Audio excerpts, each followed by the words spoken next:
Mi nombre es Sofía, tengo 16 años y la noche que cambió mi vida para siempre empezó cuando desperté con olor a humo y mis padres gritando desde abajo. Llevaba 2 años viviendo con las ventanas de mi habitación clavadas con tablones, pero esa noche cuando llamé al 911 desesperada porque no podía escapar del incendio, la grabación de mi llamada reveló secretos familiares que nadie esperaba.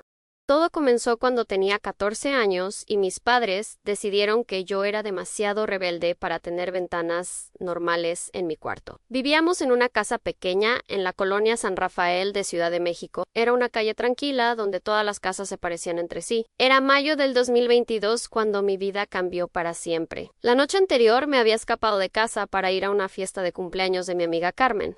No era nada malo, solo 15 chicos de mi escuela comiendo pastel y escuchando música. Pero mis padres habían dicho que no podía ir. Decían que las fiestas nocturnas no son apropiadas para señoritas decentes. Regresé a casa a las 11 de la noche. Pensé que tal vez mis padres ya estarían dormidos. Esperaba que no se dieran cuenta de que había salido. Pero cuando abrí la puerta principal, ahí estaban los dos, esperándome en la sala. Tenían cara de enojo que nunca había visto antes. Sofía Morales, me dijo mi papá Raúl, usando mi nombre completo como siempre hacía cuando estaba muy enojado. ¿Dónde estabas? En casa de Carmen, haciendo tarea, mentí, sabiendo que era inútil. No nos mientas, intervino mi mamá Claudia. La señora García nos vio salir de la casa a las 8 de la noche, y Carmen nos llamó buscándote hace una hora, Ann. Mi corazón se hundió. Me habían descubierto en mentiras múltiples en una sola noche. ¿Está bien? Fui a la fiesta de Alejandra, pero no hice nada malo, solo se acabó, gritó mi papá, golpeando la mesa de centro.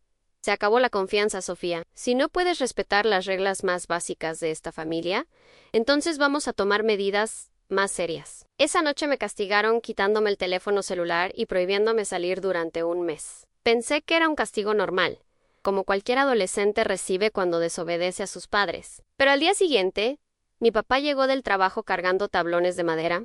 También traía clavos y un martillo. ¿Qué vas a hacer con eso, papá?, le pregunté desde la puerta de la cocina. Se acabaron las tentaciones, respondió sin mirarme. Si no puedes controlar tus impulsos de escaparte, entonces vamos a eliminar las tentaciones. Mi mamá estaba preparando la cena y no levantó la vista cuando dijo, Ann, tu papá y yo hemos decidido que necesitas menos distracciones. Ya no vas a estar viendo hacia la calle todo el día, pensando en escaparte o haciendo planes con muchachos. Pero mamá, Diego no es mi novio. Solo me ayuda con matemáticas a veces. Diego era mi vecino de 18 años que vivía 3 casas más abajo. Era un chico tímido que estudiaba ingeniería. Ocasionalmente me explicaba problemas de álgebra cuando yo no entendía la tarea. Pero mis padres siempre habían desconfiado de cualquier interacción que yo tuviera con muchachos. No importaba cuán inocente fuera. Diego, el muchachito de matemáticas, fue quien te convenció de ir a esa fiesta, acusó mi papá. Lo vimos hablando contigo ayer en la tarde. Eso no es cierto. Diego ni siquiera sabía de la fiesta. No nos contradigas, Sofía, me dijo mi mamá finalmente volteando hacia mí. Ya tomamos la decisión. Hasta que aprendas a comportarte como una señorita decente, no necesitas estar mirando por la ventana. Esa tarde, mientras yo estaba en la escuela terminando un examen de historia, mi papá clavó tablones gruesos de madera sobre las 2 ventanas de mi habitación. Cuando llegué a casa a las 3:30 de la tarde, encontré mi cuarto sumido en una penumbra artificial que me quitó el aliento. Las ventanas por donde había mirado hacia la calle Insurgentes durante toda mi vida, por donde entraba el sol cada mañana iluminando mis libros de texto, por donde veía a los niños del barrio jugar fútbol en las tardes, estaban completamente bloqueadas por tablones de madera, clavados con clavos largos desde la parte exterior. ¡Mamá!, grité corriendo hacia la cocina donde ella estaba pelando papas para la cena. ¿Por qué clavaron mis ventanas? Mi cuarto está completamente oscuro. Es temporal, mija, respondió sin dejar de pelar papas. Solo hasta que demuestres que puedes ser confiable. Tu papá trabajó muy duro esta tarde para protegerte de las malas influencias, pero no puedo ver nada. No sé si está lloviendo o si hay sol. Por eso exactamente intervino mi papá. Entrando a la cocina con las manos todavía sucias de trabajar con madera, ya no vas a estar pensando en lo que pasa afuera. ¿Vas a concentrarte en tus estudios y en ser una hija obediente por cuánto tiempo? Mi papá se lavó las manos en el fregadero y me miró con una expresión que no pude descifrar completamente. Por el tiempo que sea necesario, Sofía. Hasta que madures y entiendas que en esta familia hay reglas que se respetan. Los primeros días con las ventanas clavadas fueron los peores de mi vida hasta ese momento. Despertaba cada mañana en completa oscuridad. No sabía qué hora era hasta que veía el reloj de mi mesa de noche. Tenía que mantener la luz del techo encendida durante todo el día para poder estudiar o leer. Esto hacía que mi habitación se sintiera artificial y sofocante. Perdí completamente el sentido del tiempo y las estaciones. No sabía si estaba lloviendo hasta que escuchaba las gotas contra el techo. No sabía si hacía calor o frío hasta que salía de casa para ir a la escuela.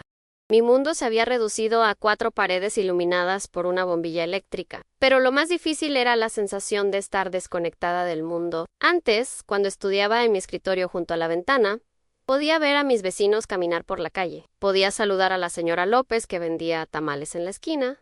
Veía a los niños ir y venir de la escuela. Ahora solo veía tablones de madera café. Estos tablones me recordaban constantemente que era una prisionera en mi propia casa.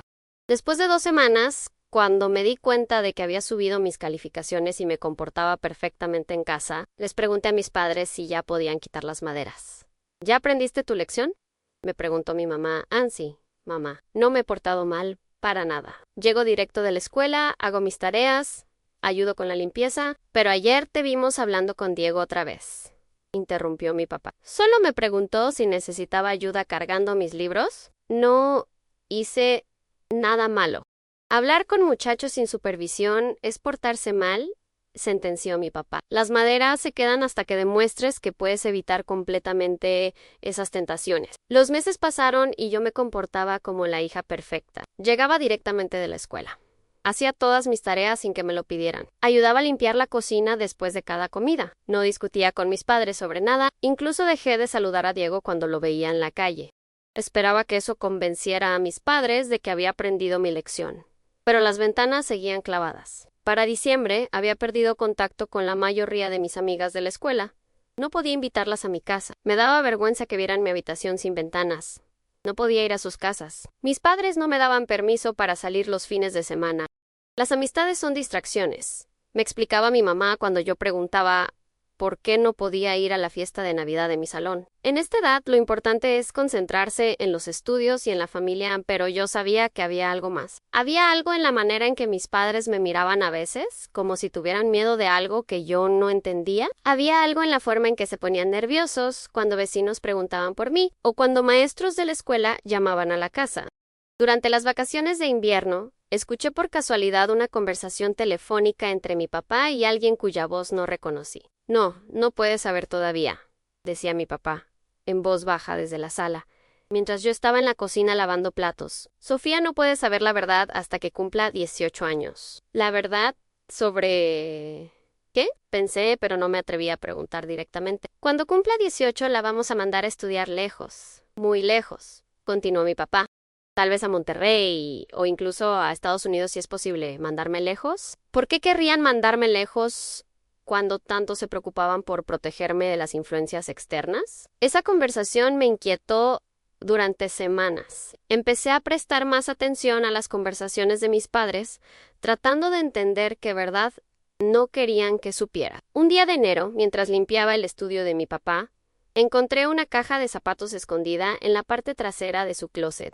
Adentro había documentos viejos, fotografías y papeles que se veían oficiales. Entre ellos encontré algo que me paralizó, una fotografía de mis padres cuando eran más jóvenes, pero no estaban solos. En la fotografía estaban mis padres, reconocibles, pero más jóvenes, sosteniendo 2 bebés idénticos, 2 bebés que se parecían exactamente a mí cuando era pequeña. En el reverso de la fotografía, alguien había escrito con pluma azul en Roberto, Carmen, Sofía, Helen, a menos 6 meses. Roberto y Carmen. ¿Esos no eran los nombres de mis padres, no? ¿Y Elena? ¿Quién era Elena? Revisé rápidamente otros papeles en la caja. Encontré documentos de identificación con los nombres Roberto Jiménez y Carmen Jiménez, con las fotografías de mis padres, pero nombres completamente diferentes a los que yo conocía. También encontré recortes de periódicos amarillentos. Hablaban sobre una tragedia familiar y la muerte de una menor por negligencia. Los recortes estaban doblados y en mal estado, pero pude leer fechas que coincidían con el año en que yo tenía 2 años. Mi corazón latía tan fuerte que podía escucharlo en mis oídos. ¿Quiénes eran realmente mis padres? ¿Por qué tenían documentos con nombres falsos? ¿Quién era Elena? ¿Y qué le había pasado? Escuché pasos acercándose al estudio y rápidamente guardé todo en la caja. La puse en su lugar y salí del closet tratando de actuar normal. ¿Qué haces aquí, Sofía?, me preguntó mi mamá desde la puerta. ¿Limpiando, como me pediste? Respondí, esperando que mi voz no sonara tan nerviosa como me sentía. Pero desde ese día comencé a observar a mis padres de manera diferente. Notaba cuando se ponían tensos, si mencionaba algo sobre mi infancia temprana. Notaba cuando cambiaban de tema.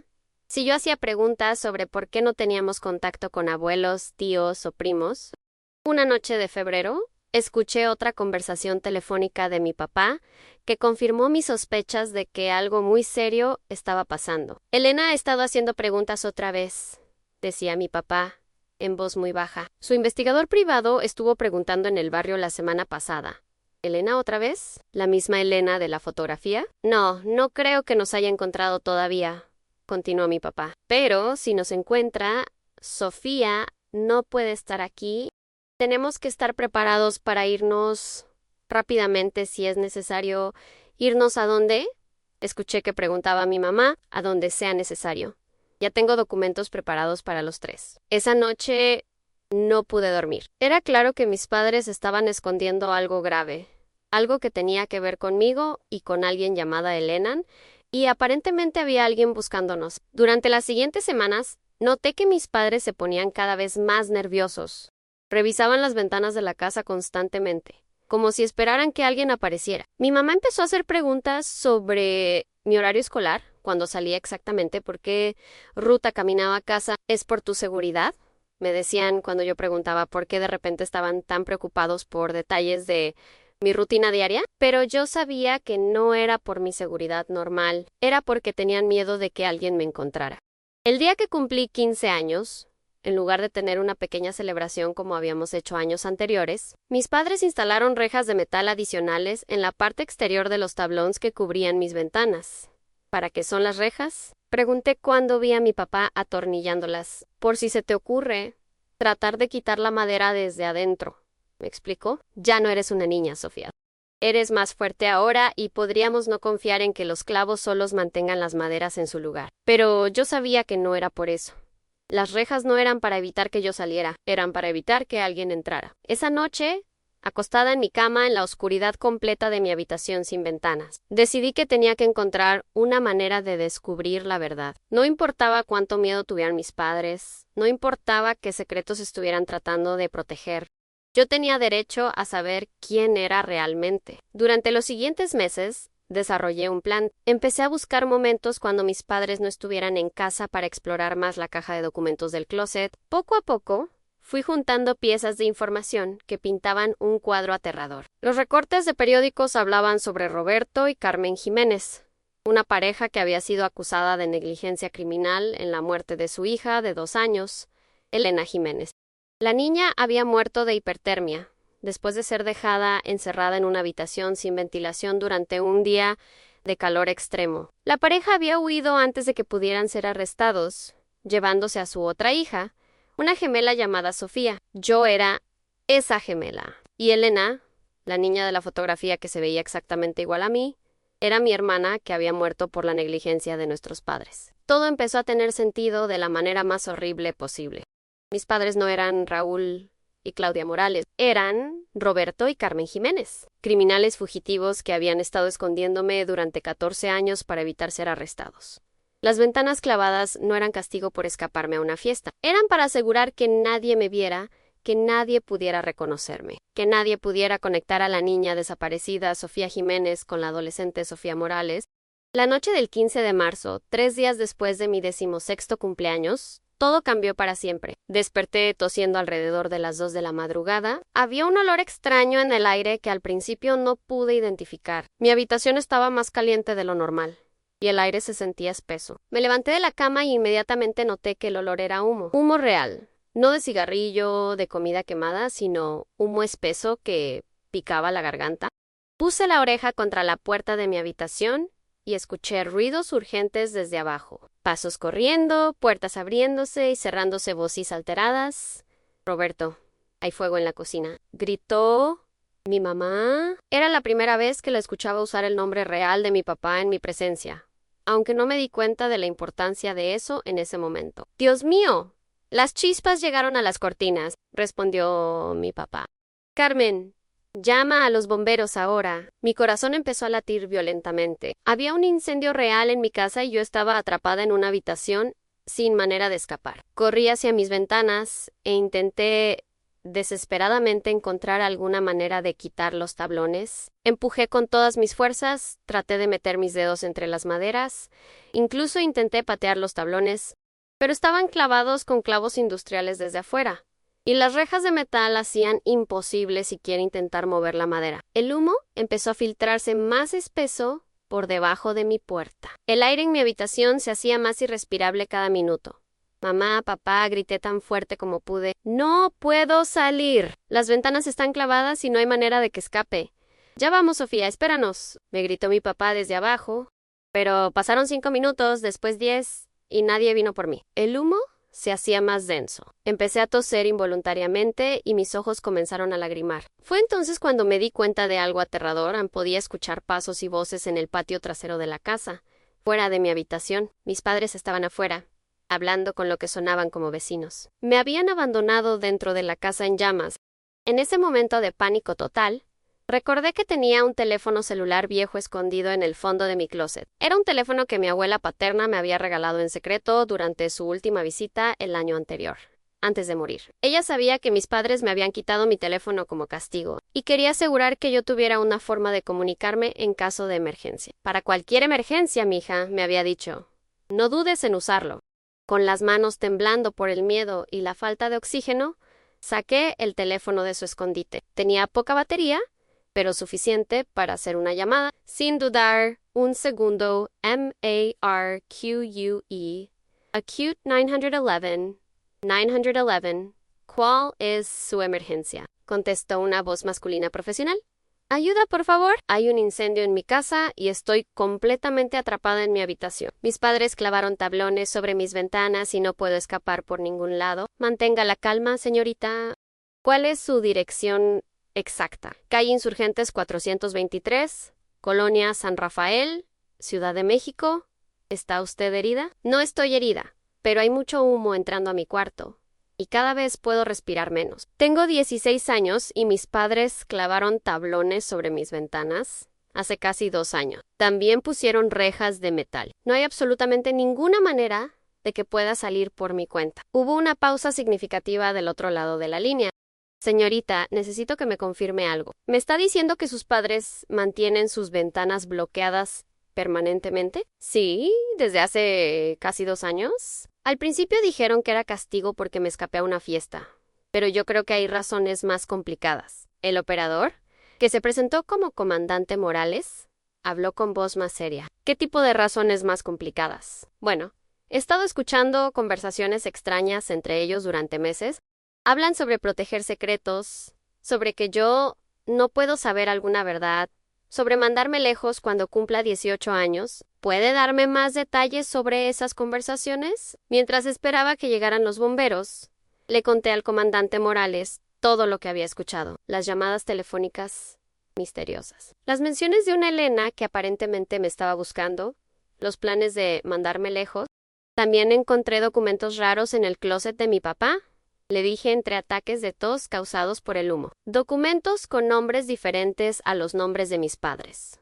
¿Qué nombres? Roberto y Carmen Jiménez. Pero mis padres se llaman Raúl y Claudia Morales. Escuché al comandante Morales consultar con alguien más en segundo plano. Sofía, esto es muy importante.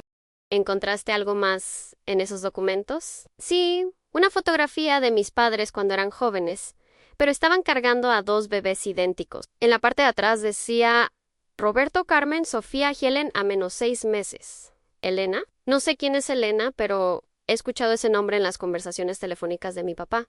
Dice que Elena me está buscando. El humo en mi habitación se estaba haciendo peligrosamente denso. Tuve que acostarme en el piso para poder respirar mejor. Comandante Morales, dije con voz cada vez más débil. Creo que mis padres no son quienes dicen ser. Los bomberos están a 2 minutos de tu casa, Sofía. Pero necesito que me digas algo más. ¿Has revisado tu acta de nacimiento alguna vez? Sí, muchas veces. ¿Dice algo sobre hermanos? Dice, ninguno siempre ha dicho eso. El documento se ve normal. No hay nada que parezca alterado o corregido. Con una mano sosteniendo el teléfono y tosiendo cada vez más, me arrastré hacia mi escritorio donde guardaba mis documentos personales. Saqué mi acta de nacimiento y la examiné con la poca luz que entraba por debajo de la puerta. Comandante, dije con voz temblorosa, hay algo raro en mi acta. ¿Qué ves? En la esquina donde dice ¿cuántos hijos han tenido mis padres? Parece como si algo hubiera sido borrado con químicos. Y si entrecerrando los ojos puedo ver la sombra de un número que estaba ahí antes, ¿qué número crees que era? ¿Un 2? Creo que antes decía que mis padres habían tenido 2 hijos. En ese momento escuché sirenas acercándose rápidamente a mi casa. Pero también escuché algo más en voces de mis padres desde afuera, hablando urgentemente con lo que sonaban como vecinos. Los bomberos ya llegaron. Sofía, mantente en el suelo y alejada de la puerta. Van a sacarte de ahí inmediatamente. Minutos después, escuché el sonido de herramientas eléctricas y hachas rompiendo madera desde el exterior de mi habitación. Los bomberos estaban destruyendo las ventanas clavadas para poder rescatarme.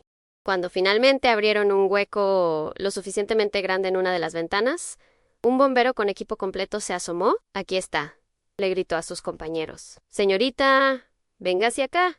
La vamos a sacar por la ventana. Con ayuda de una escalera, el bombero me cargó fuera de mi habitación. Fue la primera vez en casi 2 años que veía el cielo nocturno desde mi cuarto. Cuando llegué a la calle, respirando aire fresco profundamente, vi una escena que me confundió.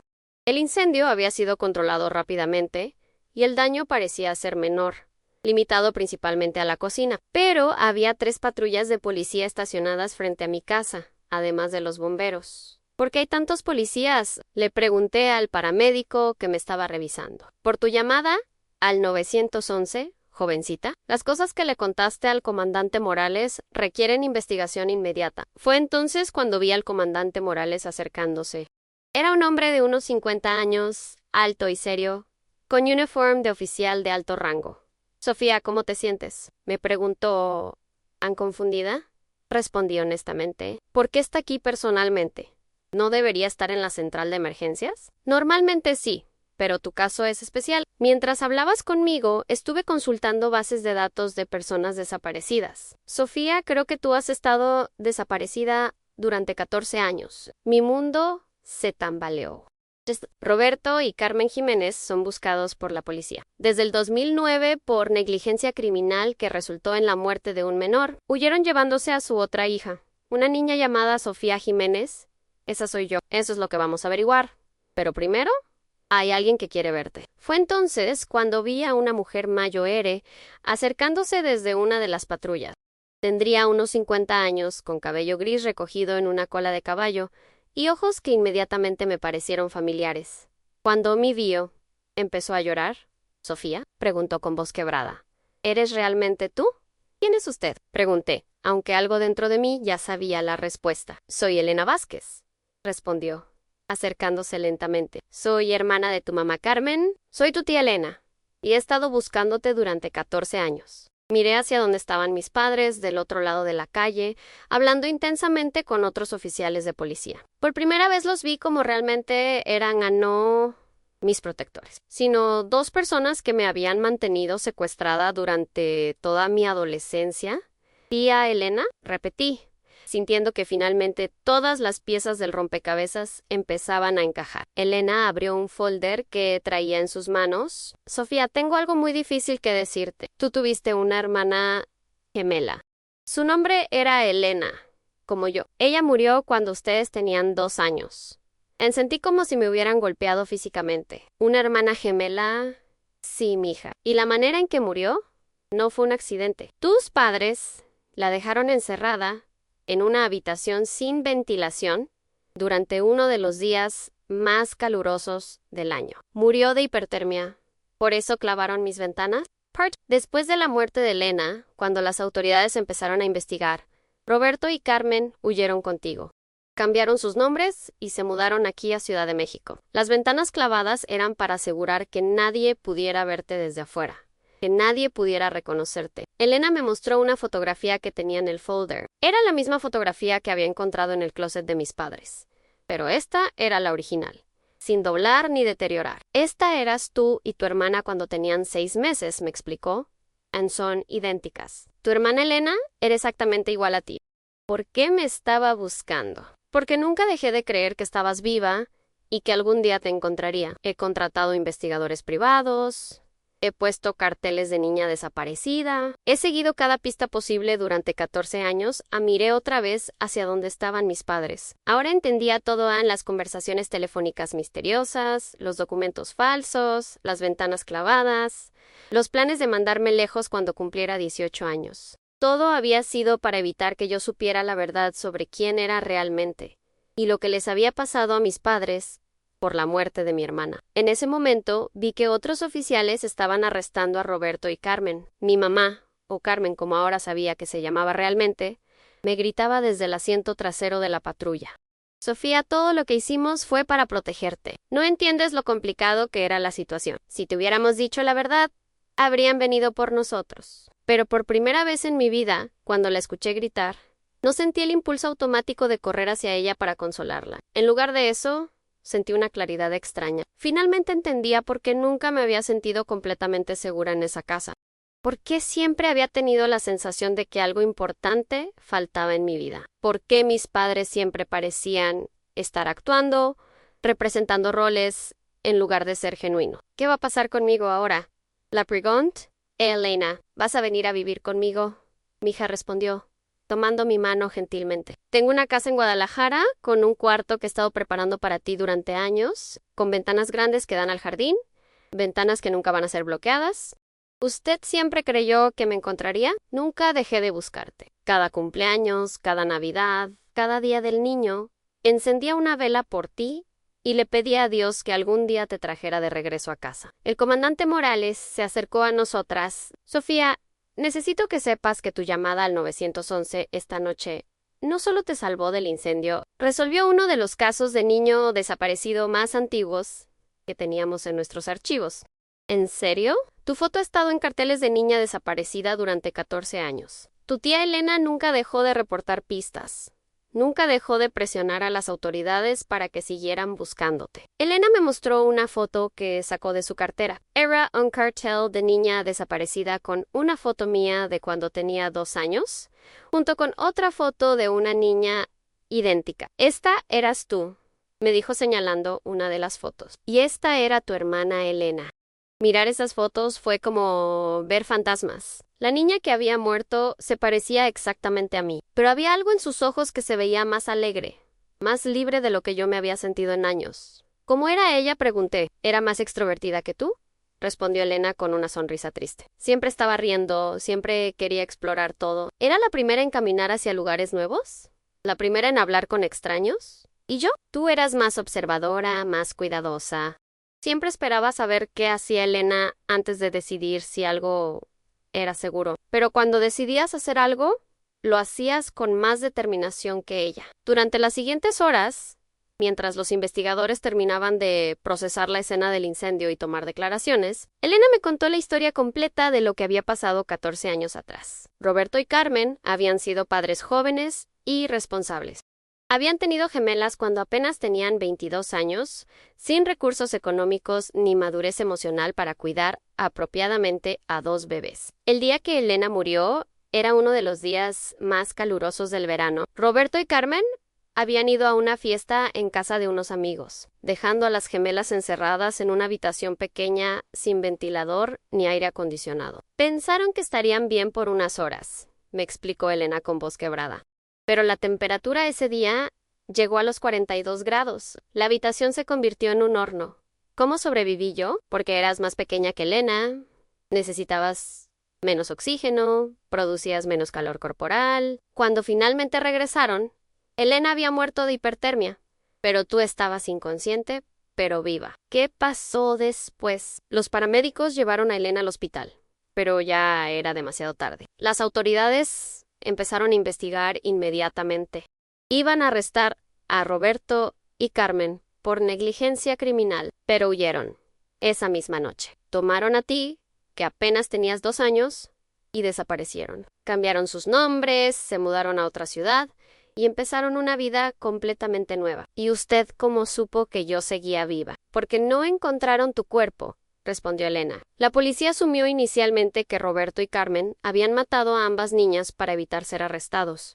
Pero yo siempre creí que te habían llevado con ellos. Durante los siguientes días, mientras vivía temporalmente en un hogar del DIF, mientras se procesaban los documentos legales, aprendí más detalles sobre mi caso. La grabación de mi llamada al 911 se había vuelto evidencia crucial no solo para mi rescate, sino para resolver un caso criminal de 14 años.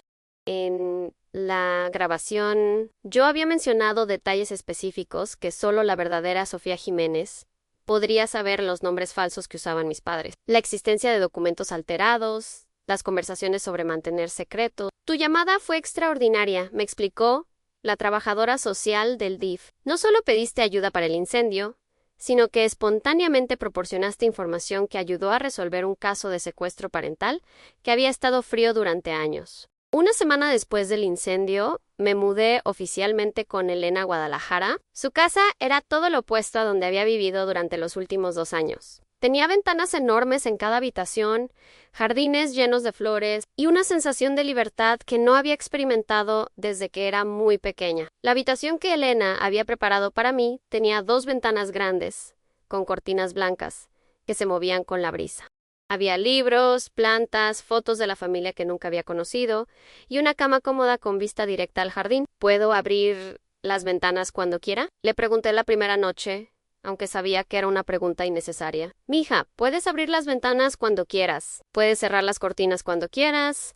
Puedes salir al jardín cuando quieras. Esta es tu casa ahora, y nunca más vas a ser prisionera de nadie. Los siguientes meses fueron un proceso gradual de adaptación a la vida normal. Elena me inscribió en una nueva escuela donde nadie conocía mi historia. Empecé terapia psicológica para procesar el trauma de años de confinamiento y el shock de descubrir la verdad sobre mi identidad. Mi terapeuta me ayudó a entender que lo que había experimentado tenía nombres específicos a secuestro parental, aislamiento forzado y manipulación psicológica sistemática. Sofía, me explicó la doctora durante una de nuestras sesiones, lo que Roberto y Carmen te hicieron no tenía nada que ver con protegerte. Era control basado en su propia culpa y miedo. Culpa por la muerte de mi hermana, exactamente, manteniéndote aislada y controlada. Creían que podían evitar cometer el mismo error que había costado la vida de Elena, pero irónicamente, casi te costó la vida también. 6 meses después del incendio, llegó el momento del juicio de Roberto y Carmen Jiménez. Yo tuve que testificar, lo cual fue una de las experiencias más difíciles, pero más liberadoras de mi vida. La sala de corte estaba llena cuando llegó mi turno de hablar. Roberto y Carmen estaban sentados en la mesa de los acusados, vestidos con uniformes de prisión, luciendo muy diferentes a los padres protectors que había conocido durante toda mi vida. El fiscal me hizo preguntas detalladas sobre los años de confinamiento, pero la parte más importante del testimonio fue cuando reprodujeron mi llamada completa al 911. La sala de corte se quedó completamente silenciosa mientras todos escuchaban mi voz desesperada esa noche, describiendo estar atrapada en el incendio, explicando las ventanas clavadas y espontáneamente revelando información sobre documentos falsos y conversaciones sospechosas. ¿Esa es su voz en la grabación, señorita Jiménez?, me preguntó el fiscal. Sí, respondí, usando mi apellido real por primera vez en público. ¿Y todo lo que describió esa noche al operador de emergencias era verdad? Sí, era completamente verdad. Incluso las cosas que yo misma no entendía completamente en ese momento. Los abogados defensores de Roberto y Carmen trataron de argumentar que sus acciones habían sido motivadas por trauma no tratado por la muerte de Elena, que habían creído genuinamente que estaban protegiendo a su hija sobreviviente. Pero la evidencia era abrumadora. Han 14 años de secuestro parental, documentos falsos, confinamiento de una menor y poner en peligro la vida de un menor durante la emergencia del incendio.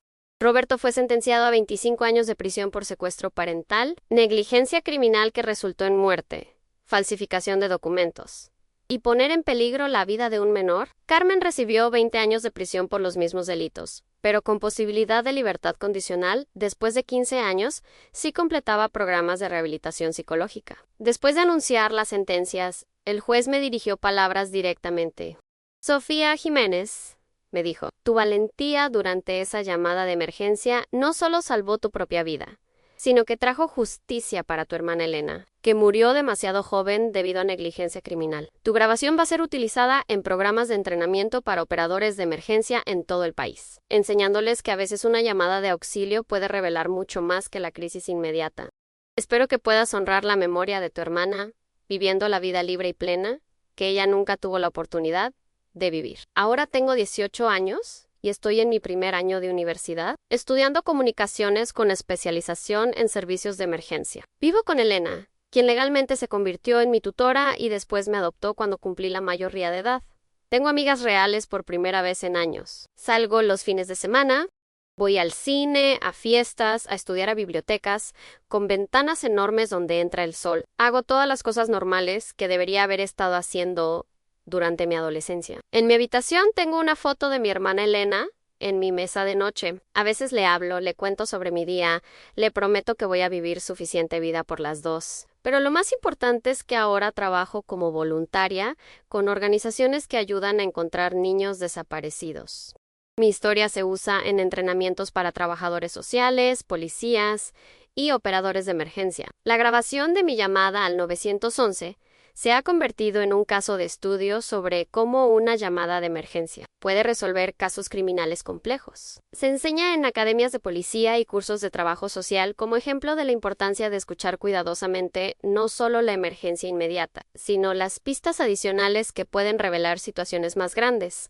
Tu caso, me dijo el comandante Morales durante una visita el año pasado, cambió la forma en que entrenamos a nuestros operadores. Ahora les enseñamos que cada llamada puede contener información que va más allá de la crisis del momento. A veces, la gente me pregunta si perdono a Roberto y Carmen. Es una pregunta complicada que sigo trabajando en terapia. Entiendo que eran personas traumatizadas que tomaron decisiones terribles basadas en culpa y miedo. Entiendo que creían en su mente distorsionada que me estaban protegiendo. Pero también entiendo que me robaron 14 años de mi verdadera identidad. Me quitaron el derecho de conocer y llorar a mi hermana gemela. Me mantuvieron aislada durante los años más formativos de mi adolescencia. Lo que sí sé con certeza es esto en Elena, mi tía, me devolvió no solo mi libertad, sino mi verdadero nombre y mi verdadera historia.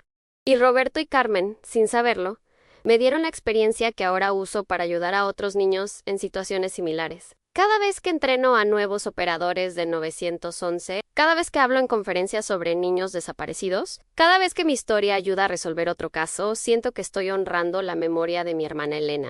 La noche del incendio, cuando llamé desesperada pidiendo ayuda, no sabía que estaba a punto de recuperar no solo mi seguridad, sino mi verdadera identidad. La grabación de esa llamada no solo documentó un rescate de emergencia, documentó el momento en que Sofía Morales L.E. Adlicenti Prisionera se convirtió en Sofía Jiménez, la joven libre que podía finalmente vivir la vida que su hermana gemela nunca tuvo la oportunidad de vivir.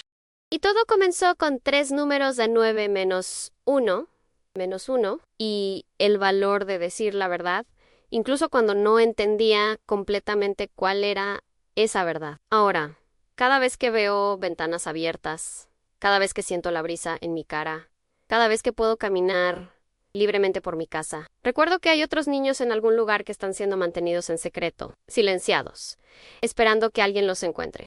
Mi trabajo ahora es asegurarme de que esos niños sepan que hay ayuda disponible, que hay adultos que los van a creer, y que una llamada al 911 puede cambiar una vida de maneras que nunca podrían imaginar. La grabación de mi llamada de emergencia se convirtió en más que evidencia legal. Se convirtió en prueba de que la verdad siempre encuentra una manera de salir a la luz, incluso cuando ha estado enterrada durante 14 años bajo nombres falsos y ventanas clavadas. Y a veces, todo lo que se necesita para cambiar una vida para siempre es el valor de levantar un teléfono y decir en ayuda. Estoy en peligro.